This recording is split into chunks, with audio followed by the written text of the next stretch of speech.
Sport Business. Global Sports Intelligence. Hello and welcome to this week's edition of the Sport Business Podcast, getting you up to speed with the stories powering the global sports industry. I'm Catherine Davies and I'm the host of this weekly podcast. This week, Martin Ross and Jonathan Rest join me to take a deep dive into the subject of Mediapro, the Spanish sports and entertainment agency and producer that has had a recent and quite steep fall in its fortunes. We'll discuss the latest steady stream of departures of senior executives, the agency's current business, and what the future might hold for it.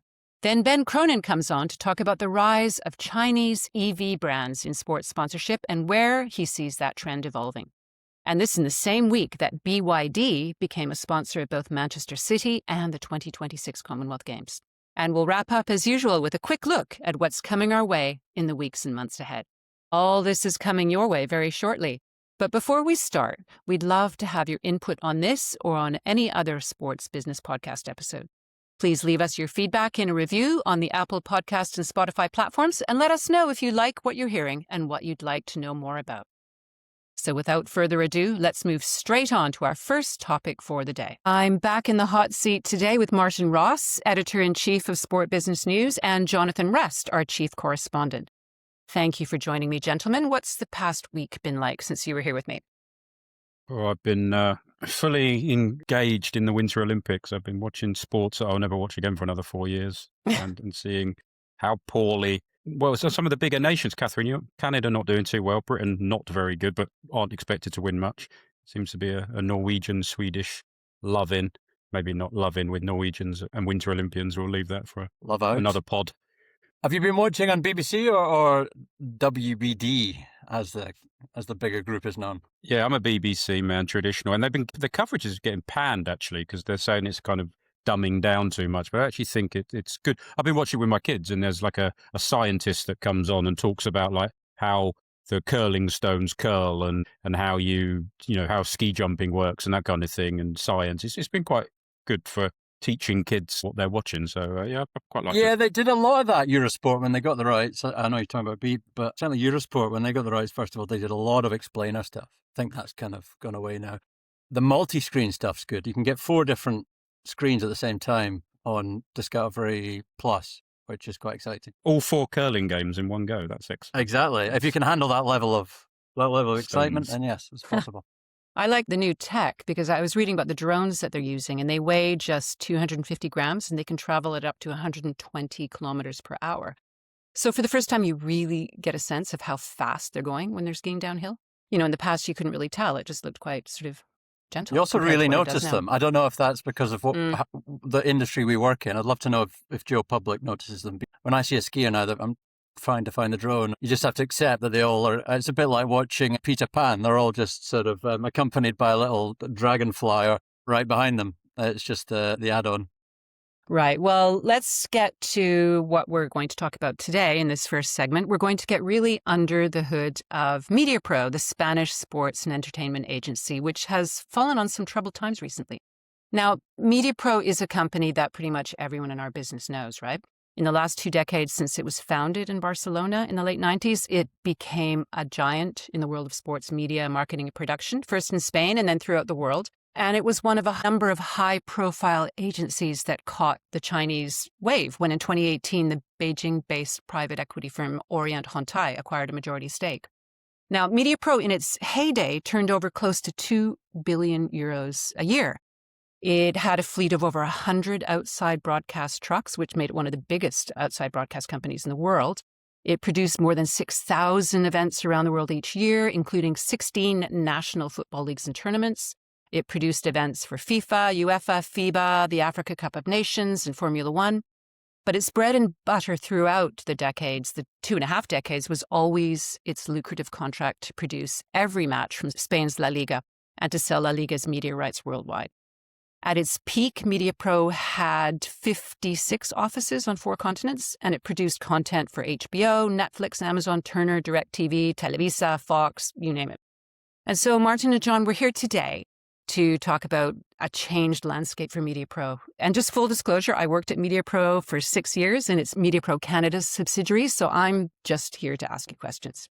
Martin, over to you. Let's unpack what has unraveled at one of the industry's leading agencies and production companies. Yeah, I suppose why now? Why are we Yeah. covering this now? I mean, I think there's been news lines every week about Mediapro, mostly not positive. As you can imagine, there's been a staggering number, from a news point of view, a staggering number of management top-level exits in the last period. And now there's a kind of root and branch audit really going on under the new CEO, Sergio Osle, who was previously at Telefonica, I believe.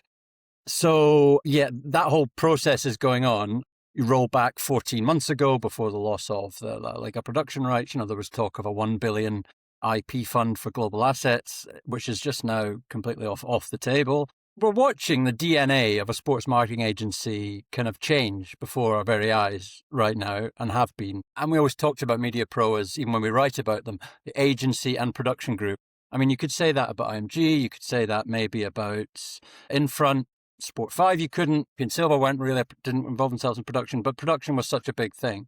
And it was that loss, and we talked about this in the podcast last April, a divorce court it was called, the loss of the host broadcast contract to La Liga, to Host Broadcast Services and TSA, an arm of Telefonica, is now starting to unravel the company, if you like. We're now starting to see the effect of that. And the big effect we saw in the last 2 weeks, and we did 2 exclusive stories. We did one about Oliver Seibert, who'd been there since 2007. He was the head of the sports media rights division, has left, as has Lars Heidenreich, who'd been there for 12 years, managing director of Mediapro APAC. These are big names in a very small pond, that, into that kind of media rights pond that we write about.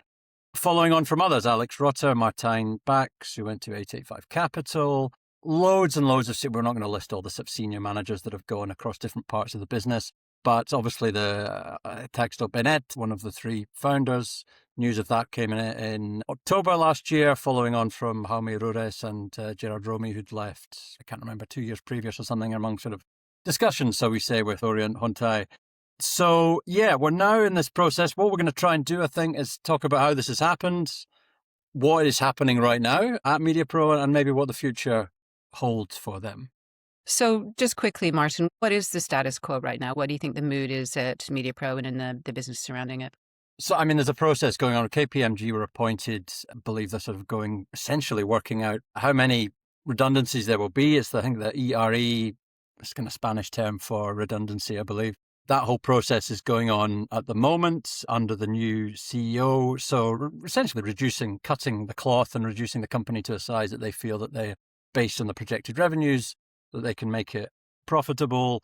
So all that work's going on at the sort of HQ in Barcelona, interviewing all the department heads and so on to work out where they go next. It's been reported that the redundancy process could affect up to 1,000 employees. We don't know yet. Certainly several hundreds, and certainly a whole glut of people that have left. And I know John's going to talk about one in a bit that's gone on to do something a couple of them have gone on to do something quite significant, actually, in Mediapro's home market and the production side. So just a huge number of exits and more to come. One thing I wanted to add on that, actually, kind of in terms of timing, which hasn't kind of worked very well for Mediapro when they go through this, is obviously the end of last month, I think kind of toward January 26th, around that time, they had their long-term credit rating downgraded by Moody's. It went from, I think, B3, which isn't great, to, I think, something like CAA1, which is really not great. So when KPMG are going through this audit, as Martin mentioned, potential job losses, that's not going to sit well either looking forward. So yeah, it's I think quite a tough time in those offices at the moment. Well, I think the downgrade is largely based on what's happened in Spain, and specifically with La Liga. As I mentioned earlier, and you touched upon, Martin, they lost the contract to host broadcast to produce every single match from La Liga, first and second divisions. And they've also more or less had to share much of the international media rights sales with Peak, the new sort of in-house sports rights agency. And there are signs that they may not be involved in international media rights sales once their current contract expires 28, 29. So they've got some time to go. So yeah, what do you think the impact of the loss of the production means for Mediapro? Is that the reason for this downgrade? Well, yeah, I mean, it's not infiltrated into the audited, I suppose, accounts yet, in that 25, 26 will be the first season of the Yeah. production contract loss. So it started to impinge on the sort of 2025 figures.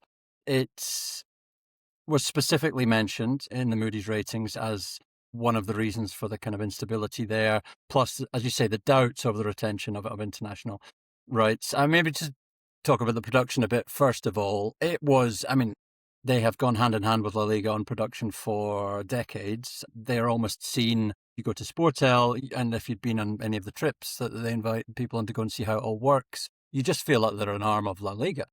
And they've been at the sort of vanguard of production tech and new innovations around football broadcasting for so long. So it came as a huge shock, and the response from Mediapro last year was tasty, to say the least, as we discussed in a previous podcast. So, in my view, and you've worked in the business production side much more than me, but it feels like a very consistent revenue stream production. You know what your costs are. Yes, sure, maybe your freelance sums will go up and down. You have to negotiate those. You know what your tech cost, kind of capital outlay has been. You know what you're going to get paid over 5 years. You're not laying yourself open to the fluctuation in media rights markets when trying to sell. So it's just a constant margin that you know what it is. Yes, I imagine you get squeezed when you come to renegotiate it each time. But in our world of uncertainty, and we write so much about sort of uncertain rights markets, that it has been such a backbone of, to my mind, security, really, for the company. So, yeah. Yeah, I understand that the host broadcasting in Spain, and coupled with the media rights, accounted for a significant part of their annual turnover. Probably earlier on, it was 40, 50, 60%. And then as they began to diversify with more content and in the Americas, it didn't represent such a big part, but it was a significant part of their annual revenues. I have the details to hand. So it changed a lot. So the sports rights accounted for 50% in 2023. Audiovisual services, I think it was production, that's essentially really, isn't it? It was 44%. Then there was a kind of shift. In 2024, the rights it went down to 20% and audiovisual services went up a couple of percent. Now, I think that is because they had a rights buyout for the media rights. So if they had a rights buyout, it maybe meant that they were reporting revenue on that. But I probably need to check. But it's such a large drop-off in the rights number that would explain it. But nevertheless, you're 100% correct. Audiovisual services and rights makes up 66% in 2024 of what the company does. And yeah, on the right side, we talked about this previously. There is a general feeling, or nothing's happened yet in terms of definitive terms and for the next cycle in terms of who will be handling it. So, we need to certainly caveat that.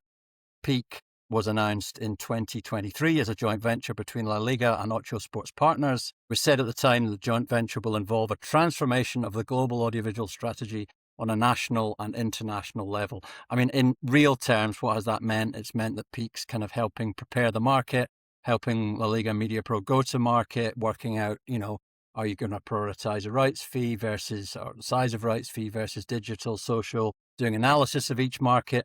But as you say, for us trying to observe it, it's been harder to ascertain, the role in sales, if you like, and all of that. I almost kind of feel like there's a CVC link as well, clearly. And so they're well established in many other properties. They're hiring a bunch of, bright industry people and really on the rise, Pete. You feel like they're kind of getting into the bricks with La Liga. Even Javier Tebas, it's public record, he was appointed as director of Peak in January 2024, part of this kind of, it being a joint venture. So that's the way the wind is blowing, although we can't for sure say that Mediapro won't be distributing the media rights. But having written about the huge number of departures and expertise and experience on the media rights side, who would be servicing that future contract for Mediapro if we're now going through this process and all these people have left and sort of, seen what's coming? Precisely. And it's not just Peak that's been moving in on Mediapro's turf. There's another company in Spain, isn't there, John? Yeah, I think it's quite important to look at, the timing of this story we wrote, only today, NVP, which is an Italian production company, essentially. But Martin mentioned earlier when Mediapro lost the La Liga contract, the production contract, it went to HBS and was it Telefonica, TSA? TSA, yeah. Yeah, HBS had no presence really in Spain at all, which I think was one of the reasons that it peeved Mediapro off so much. So what they did, they kind of partnered or set up a joint venture with NVP, which, as I say, based in Italy, but had some presence in Spain already. And today the news is that MVP have gone a bit further. They've launched what they're calling a dedicated sports marketing agency in Spain. Off the back of the success of the start of the La Liga contract, they're talking about bringing in some commercial consultancy, some asset management for the sports sector, really offering a 360-degree proposal to sports entities. Well, that kind of sounds a lot like what Mediapro have done beyond just production and media rights. So I think it's a real challenge. And then you look at who is at MVP. So you've got the kind of MVP Spain business itself, which I think headed up by a guy called Ismael Mercer. He joined about a year ago. He was a big name at Mediapro in, I think, Miami, based there. And then you've got MVP Sports Marketing, this new entity that I mentioned, and that's led by Julian Fernandez, who only last week, I think, announced that he was leaving Mediapro after 17 years there. So, two names there that maybe aren't as well known as some of the names that Martin mentioned at the start, but certainly in that kind of production world, they really are big names. So, yeah, really interesting to see what properties MVP pick up. They obviously see a real opportunity there now on the ground to invest more and to grow beyond that. La Liga, again, to mention, I have on the last few podcasts, I was in Spain, last week, watched some games live, watched a couple of games on TV. And sad person that I am, in a bar, would ask people, you noticed any different on the coverage? They looked at me kind of blankly as if to say it looks the same as it's looked for the last 10 years or whatever. And that goes to show that perhaps the fans don't really care how the games are produced or who produces them. They just want to see it. So. Do MVP have a Staff Awards of the Year ceremony? I can't stop hearing MVP, MVP production at MVP. The best producer of the year. Well, I think the way they produce is a lot leaner. They don't have a fleet of, many dozens of outside broadcast trucks, which is a very expensive thing to maintain. And they do a lot more remote technology, and it's just cheaper to produce. And it doesn't look cheaper. Nobody can tell, as you say, John. People see the product and they're happy with it. Some people who are very well versed in production might notice that there's not all the bells and whistles, but it's certainly good enough. And they're producing it, well, Mediapro produced it efficiently, but I think it was a costlier exercise. And so hence MVP is able to provide the production at a more accessible price. The tech is advancing so fast as well. And I was talking to a head of a production company in the UK, and he was saying, it's a bit of a gamble in terms of how much money you put down to spend on trucks, tech, etc., whatever the tech may be, not knowing if in 2-3 years down the line, the tech is going to be advanced, somebody else has been able to beat you on a margin, and the tech you've got is going to become a bit obsolete. So I think for those tech companies, spending big can be a gamble. Well, that's the thing with the Olympics. There's a lot of talk about remote or virtual outside broadcast fans and remote technology, unmanned cameras. And Mediapro actually has a very strong division called Automatic TV, which are unmanned cameras. And you can put 6 of them in an arena and it produces the match without a camera person there. It's just all switched and graphics put on and voiced back in a master control room. So the costs are far less than having a truck and all the manned cameras in the stadium. So yeah, big changes. But let's look at what Mediapro has left in sports rights and production, not just in Spain, but around the world. What has it lost? Is it diversifying? Do you mean left as in where it's left, or what it's got left? Because that's been a big thing, right? I think there's a reputational damage here as well that I think you can touch on, which is the kind of 2 markets where they went big. Well, one market they went very big in, France. Before I came to Sport Business, I was working for a football website for a while, and I worked with football clubs globally, and I worked with a lot in France, sporting directors. And this was kind of 3 years after Mediapro had come into France and left, and they were feeling the effects big time, and they still are. That the damage that deal that went dead after however many months is really hit French football, and still is, and you can see the effects of that now. And I think reputationally that did them no good at all. Yeah, I'd agree with that. Maybe not going to the weeds on Canada, but certainly another the bet that was made. I wouldn't expect to see. I mean, a lot of these were driven by the co-founders, Jaime Ruiz as well. I think that they, I maybe don't see under the current circumstance of a accounting exercise going on with KPMG, a new CEO brought in to do that, and shareholders with certainly motivated to do that. you just can't see them all of a sudden making a bet on a certain country like that again, having had their fingers burnt. I mean, what do they have left? They've just off the back of distributing rights to, and they've always been ensconced in distributing rights to the South American football federations, some of the national associations in South America.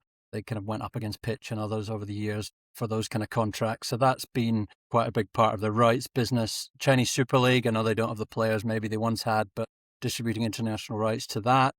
I mean, smaller stuff like FIBA by 3 basketball and APAC.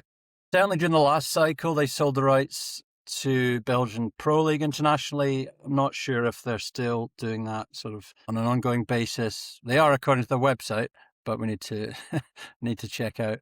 CONCACAF were rights that they had 2030, last couple of sort of major national team tournaments they were doing. I think IMG was also doing. So yeah, the La Liga role in contract continues. But otherwise, as new business-wise, I mean, Serie A at the moment is inviting proposals from agencies while also looking to sell percentage of their media rights company to private equity. Mediapro is not in the mix. Had a bit of a look at it, but because of everything that's going on, it's just not happening. So what's unknown to me, I suppose, on the production side is maybe a lot of the stuff they do in LATAM, the Americas, that just gets nowhere near the same kind of coverage as La Liga, naturally, but the work that they've done with some maybe leagues and federations there, the VAR work, virtual advertising is certainly not production, but it's there's a wider tech ether. Again, but these are contracts that we're talking about that certainly don't rival the La Liga business. They still have a significant presence in Latin America, specifically Argentina, where they operate the 3 Fox Sports channels. And remember, they just won the package of data, the betting rights for the Uruguayan League, live data feeds, international only, the AUF. So they're still in the market and they're still winning a few contracts here and there. They do a lot of productions in Mexico, in the States. The States is an interesting one because they're doing mostly Spanish language content, reality shows and things like that, but they're still operating there. The thing that I'm sad to see a lack of is the films. Remember, Jaume Rures was very involved in the films. They co-produced 2 big films, Midnight in Paris and Vicky Cristina Barcelona with Woody Allen. And then they had wonderful films, The Good Boss, Official Competition, which of course were all driven by Jaume Rures, one of the founders, who's no longer there. So that was a significant part of their business, and I haven't seen anything in that space recently. So no, I mean, it's a shame, isn't it? No, it certainly is. I mean, certainly back in our sort of main wheelhouse, they have this Channels project for World Cup in Spain. Yeah. So that's not insignificant. They had the free-to-air channel up until recently. Obviously, they were showcasing the free-to-air game in Spain, but I believe Goal, you can advise me better, Catherine, but I think Goal closed down. It's online. It's not a linear channel anymore, as far as I know, yeah. They still operate the Bar TV channel, the football La Liga in bars, in pubs. Horeca, Catherine, it's called Horeca. Horeca, yeah, that's right. Hotels, restaurants, and cafes. One of those things, one of those eureka moments when you realize what the abbreviation stands for. That was a moment for me. Just as a final addition to what their activity is overseas, they did the production for the Di Mayor in Colombia and the Chilean League, a lot of Chilean national team games, and they no longer do that. So that's another area of production that has gone by the wayside. So all in all, I suppose we'll find out in next year's account and when some of the news comes out from the various audits going on, what the real impact is. Martin, I think you have some numbers from their financial reports and some others that are not official yet. But with those in hand, where do you see Mediapro in 12 months' time? Crystal ball time. They do file the results with the Spanish Commercial Registry. So 2024 losses of 71 million euros. Group revenues fell by 11% to 1.07 billion. You're right, you mentioned this earlier. I mean, they were up at 1.8 billion revenues in 2019 pre-pandemic. And as I said, they have not yet felt the effect of the production contract. They will start to feel that in the 2025 numbers. Those are not published in the commercial account yet. I believe they were reported in Spain recently. I think El Confidencial, citing internal data. So we can't corroborate this. We've not seen it. We can only tell you what was reported, that revenue was projected to fall again to 956 million, so under a billion. and EBITDA would drop by 25%. So where are they going to be in 12 months? I mean, who knows? Certainly by the flow of people coming out of the business, and even with the departure of Oliver Seibert, head of media rights, I mean, that role is really, they've just kind of shifted across. Pilar Jimenez, who was, I believe, CEO of Pro Asia, but really heading up that joint venture with La Liga. And initially it was La Liga and Super Sports Media, I think, back in the day. But is not a name known to really have coalface of rights trading, and lost a lot of the staff there from the rights department. So very hard to see over the next, given over the next 6 months, if it is 6 months, the process we go through in terms of redundancies and everything that's going on and the number of people and experience and talent that has left. I'd be very surprised if they picked up any kind of premium right over the next period, given everything that's going on. Let's see. But there's kind of production areas of the business that will continue. The diversification that you've talked about, they have diversified a little bit into the sponsorship area, which I only really knew them for the kind of virtual replacement tech bit, but they did launch a kind of new brands and sponsorship agency quite recently. So yeah, they will need to diversify, and they are starting to diversify, but it's a brave new world for them. And I think we're all going to have to kind of reassess how we view Mediapro. What are they? We used to be one of the big boys with all the other agencies going for rights. As I say, I think we will be having a very different conversation in a year's time as to where their place in the industry is. It's shifting. John, final thoughts on where you think they'll be in 10 months, 12 months' time? Yeah, I think, as Martin says, I think a lot of it's a wait and see, but I can't see them. I mean, we're writing stuff about, Martin mentioned Syria. We're doing stuff on Asian Football Confederation tender. We're not even talking about them for contracts like that. A lot of the big contract and then kind of signed up. The production stuff, as I say, is maybe a different beast. But you mentioned Argentina there, Catherine, and as we've talked about before, slightly on the pod and we've written about, there's a move for, once legislation changes, for Fox to be able to come back a bit more aggressively in South America. At the moment, those channels are operated by Mediapro. Should Fox be able to come back into that region, then they'll be doing that themselves. So that, potentially, what does that mean for their business in that market? I think, yeah, as Martin alluded to, I don't think they'll be signing any big checks soon. I think that's probably the case, and I'm sure it's something we'll be talking about more on this podcast. We've already looked at Mediapro twice this year so far, back in April and in the last 12 months, April and now in February. And yeah, it's a topic that will run and run, won't it? Am I right in saying they did a Basque reality show that on an island? I'm wondering if John may have featured in it in the last couple of weeks. In the rain, in his Speedos. You have to be from the Basque region if you it properly, so I'd be banned from being involved in it. So not for me. That's right. Yeah, much like Athletic Club, not Athletic Bilbao, right? But I think it was quite a popular show. It was one of those sort of survivor things where they were on an island or something like that, and they had to survive.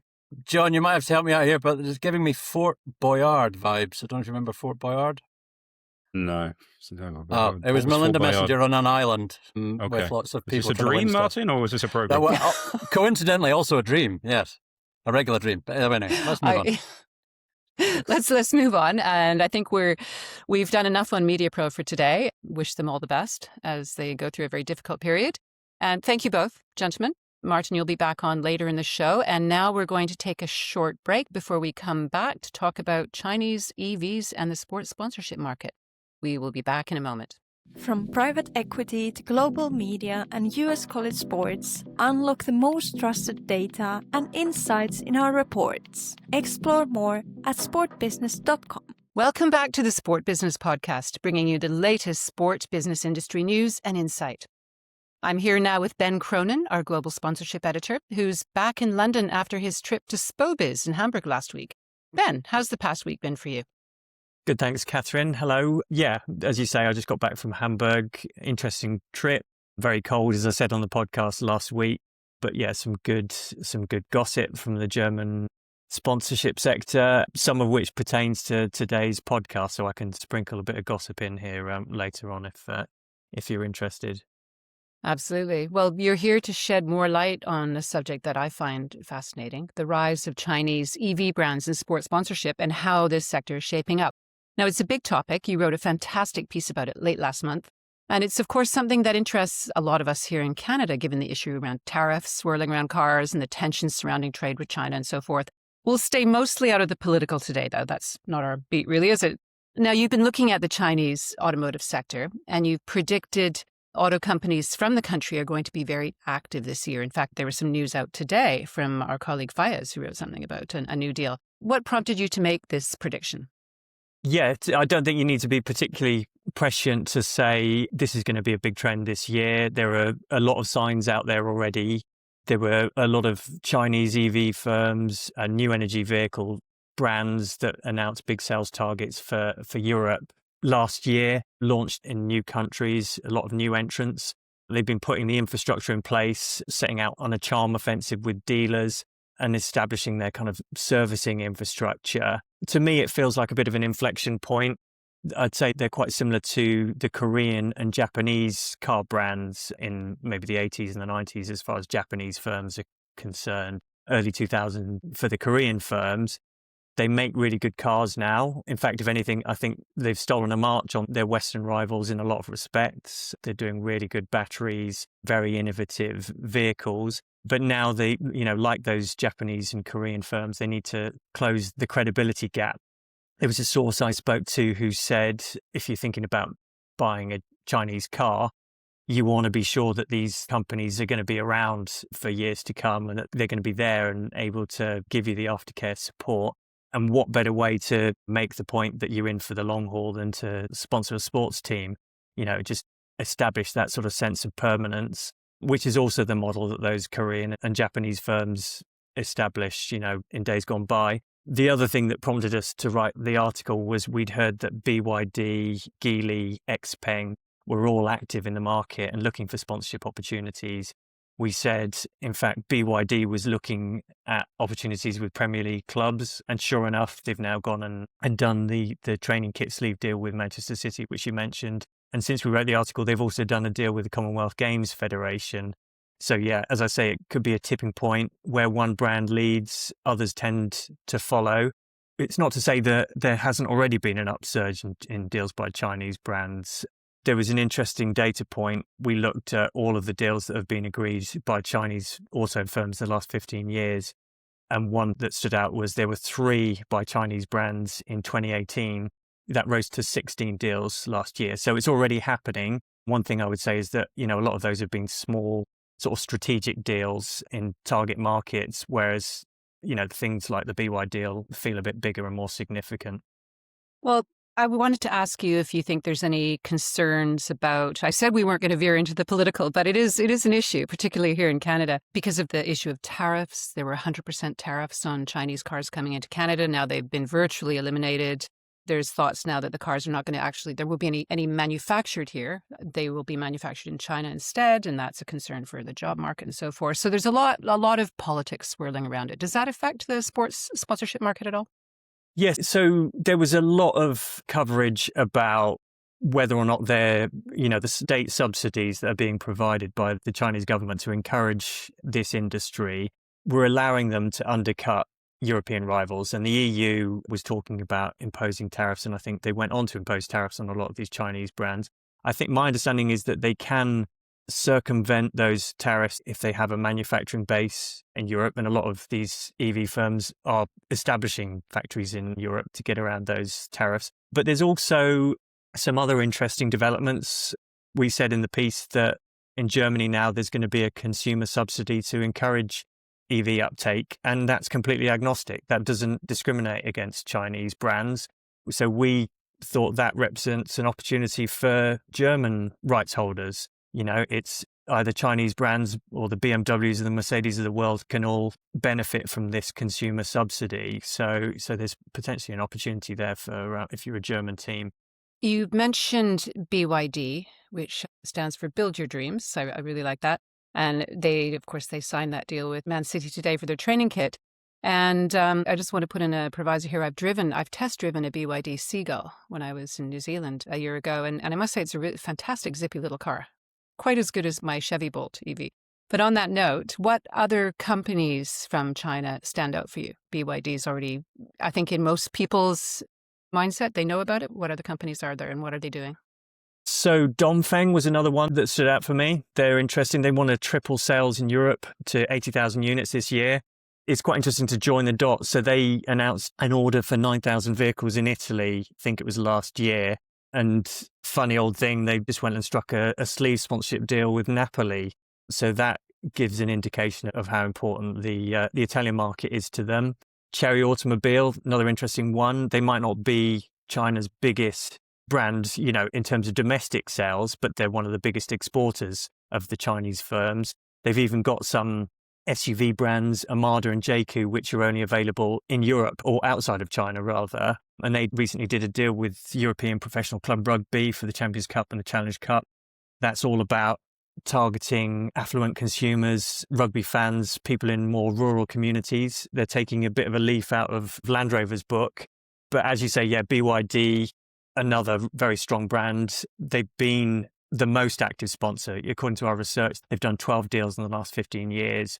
Most of those are concentrated in the last 3 to 4 years. And you can make that 14 now if you count the most recent ones.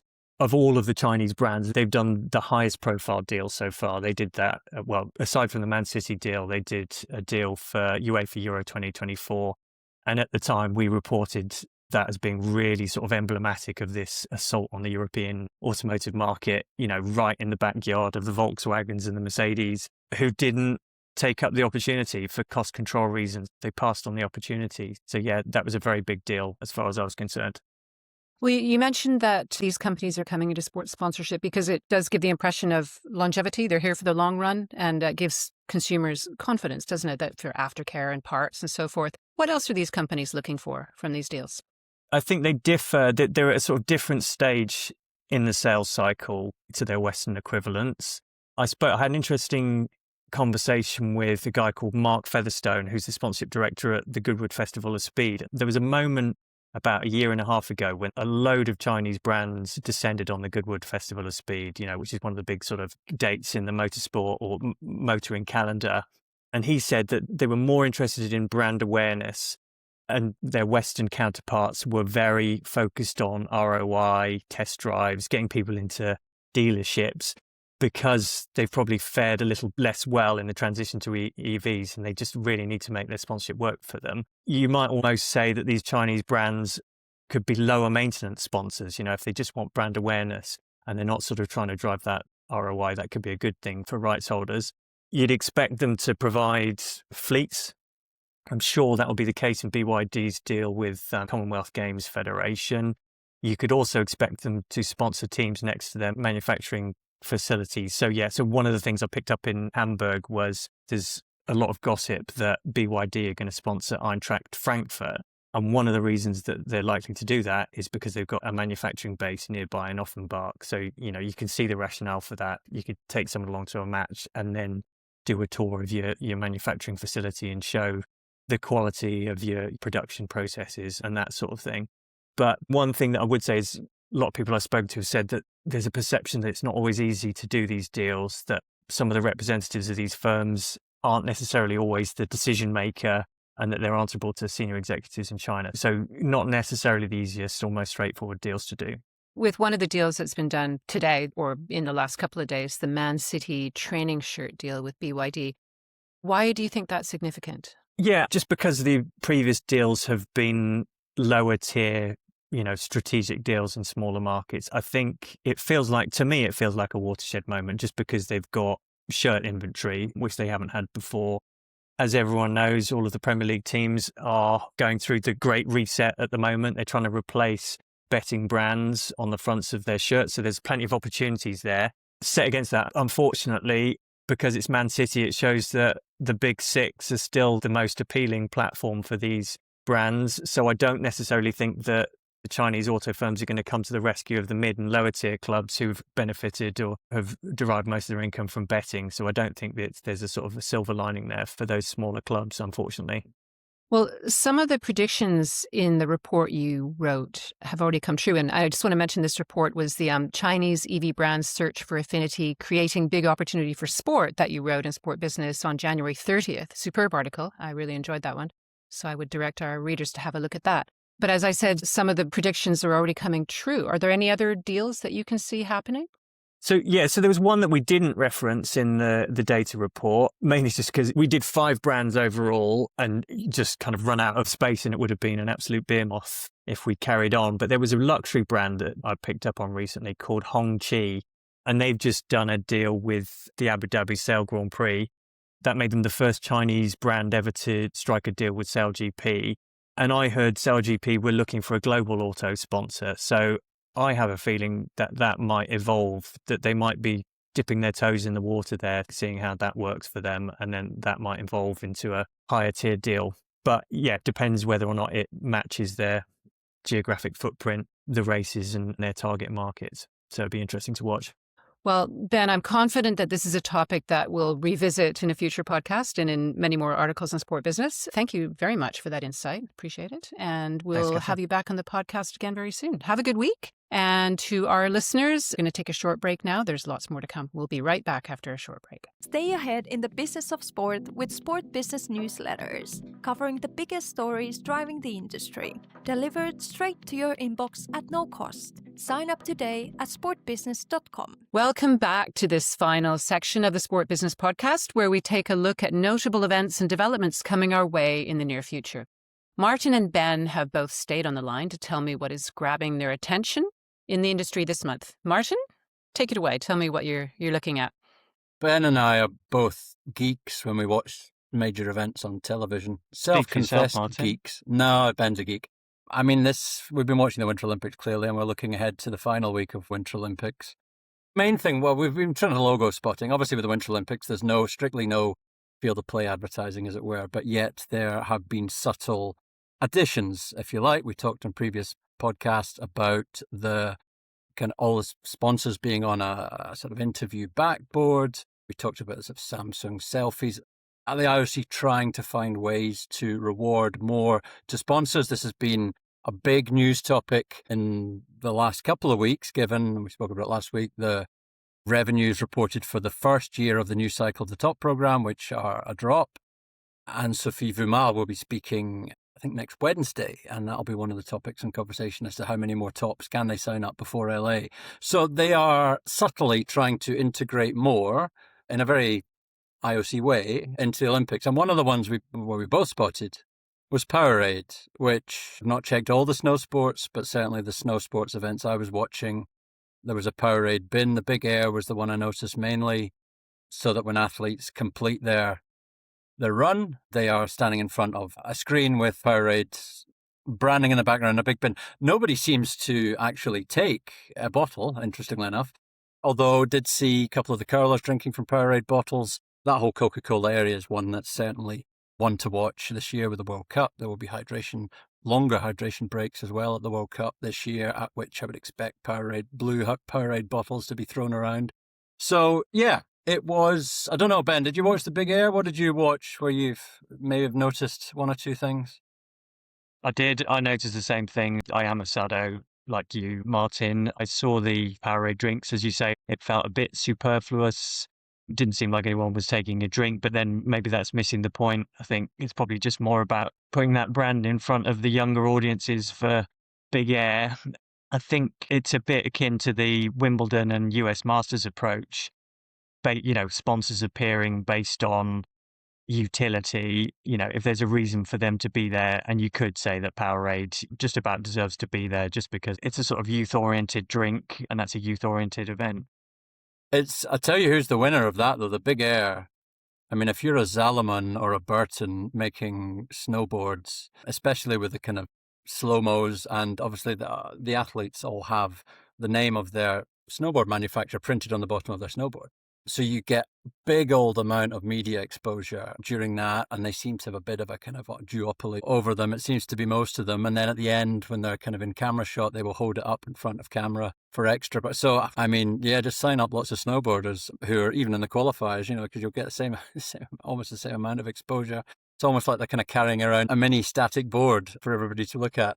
There was another one. So apparently you're allowed to promote, as long as it's an equipment brand, you're allowed to promote them on the bottom of your board or on your skis. But there was something in 2022 when a US snowboarder, she had Prada on the bottom of her board. And because that's not a snowboard manufacturer, then they told her to cover it up. And then she said by covering it up, that impacted on her performance. But I'm being cynical, you could say the whole thing was kind of confected as a big scandal and Prada were the main beneficiaries. There was a bit of branding we've managed to avoid in the Winter Olympics, which is Burton, which is not the menswear group. Burton is a Vermont-based snow sports equipment manufacturer who apparently 12 or 13 years ago very controversially created snowboards with the Playboy logo and also Playboy models on the underneath of the snowboards. So thankfully, during what was a different era, not had to have that on the screen, which would have caused uproar. We talked a little bit about the branding at the event, but lots of the activations are actually happening on the ground and they're not happening in the broadcast coverage. So to provide a bit of local colour, we've actually got a man on the ground in Italy at the moment. He's the former VP of Global Sports Sponsorships at City, which is actually a sponsor of the Paralympics. So he has some insight on this type of thing. His name's Adam Lassner. He's now with his own agency called 575 Partners. He sent us this short message about what's going on in Milan Cortina. So all good on the ground so far. Just walked through the fan exhibition. Interesting to see who was doing what. I mean, coffee brands serving coffee, Coca-Cola doing custom cans, it looked like. Eli Lilly, I wasn't sure exactly what their activation is, but they have a very big out-of-home presence, particularly around the Duomo. A lot of the nice lights that are celebrating the games are all Eli Lilly branded, which feels to me like a big push in Milan. Wasn't sure this was a market, especially given that it's a corporate brand. It's not any of the over-the-counter medicine products that they're selling. Airbnb experience we'll check out later. They took over a big venue and they're offering curling, I think yoga some days, après-ski with DJs. Corona has an experience we've not yet checked out, but we've seen a lot of Corona out-of-home advertising. So yeah, a lot of brand presence, but I wouldn't say it's all over the place. Feels pretty segmented, but it's been pretty impressive to see. And that was Adam Lassner talking about activations on the ground in Milano Cortina. And let's wrap this up there, unless either of you have any other business to mention. I've got another quick moan on viewing figures after last week and the press releases and billions watching. This week, it was beIN Sports' turn after AFCON. beIN Sports have told us that a cumulative viewership of more than 3.45 billion watched, and I presume this is MENA because that's where they had the rights. They may have had some other territories, but watched AFCON 2025, marking the broadcaster's most watched AFCON edition to date. I mean, I should hope so at 3.45 billion. Cumulative viewership is another bugbear that has crept into the industry in the last few years. You get to count up everybody who's watched it on multiple times to come to a number that you think is going to excite, I don't know, sponsors, whoever it may be. Please, can we put it in the bin? Not just beIN that does this, lots of other people do it.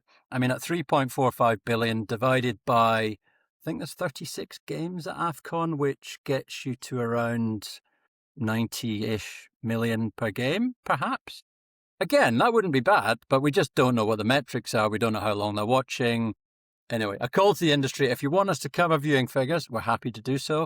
But provide us with averages, provide us with the viewing metrics, provide us with the names of the ratings agencies, give us all the tools to do the job, and we'll cover it. But we're not covering 3.45 billion cumulative viewers. Anyway, rant over. Well said, Martin. Thank you for that. Well, that is another bumper podcast. We've covered Mediapro, Chinese EVs, the Winter Olympics. Thanks to you both, and thanks to John for taking the time to share your combined wisdom. And I look forward to having you all back on the pod again soon. That's all from us now. We'll be back again next week with more industry intelligence and insights on the Sport Business Podcast. To our listeners, if you want to know more about today's stories or any of our other reports and analyses, and especially if you're looking for the world's largest collection of accurate rights fees across media and sponsorship, you know where to go. Take a look at subscription options on our website or get in touch with us via email at info@sportbusiness.com. And as always, if you enter the code SBPodcast30 at the checkout, you'll get a 30% discount on annual and monthly Sport Business subscriptions. Please don't forget to share your thoughts on this episode and give us your feedback in a review on the Apple Podcast and Spotify platforms. And watch for our weekly LinkedIn posts promoting the podcast, where you can, of course, also leave a comment. Thank you all for tuning in, for reading, and for subscribing. I'm Catherine Davies, and we'll be back again next week with the Sport Business Podcast.